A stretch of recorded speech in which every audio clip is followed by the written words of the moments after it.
Sir, upcoming events, as I said, July 28th and 21st, కొన్ని రోజుల్లోనే 2 days program.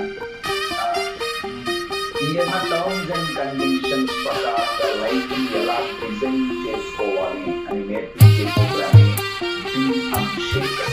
మన మైండ్ని అన్షేకబుల్గా ఎలా పెట్టుకోవాలి, పరిస్థితులు ఎట్లాంటివైనా. తెల్ల తెల్లవారే వెలుగు రేఖలా, పచ్చ పచ్చ పచ్చి మట్టి బొమ్మలా, అల్లి బిల్లి వెన్న పాల నురగలా, అచ్చ తెలుగు ఇంటి పూల కొమ్మలా, దేవదేవుడే పంపగా ఇలా దేవతే మా ఇంట అడుగే పెట్టెనంట. బ్రహ్మ కళ్ళలో కాతులే మా అమ్మలా మా కోసం మళ్ళీ లాలి పాడేనంట.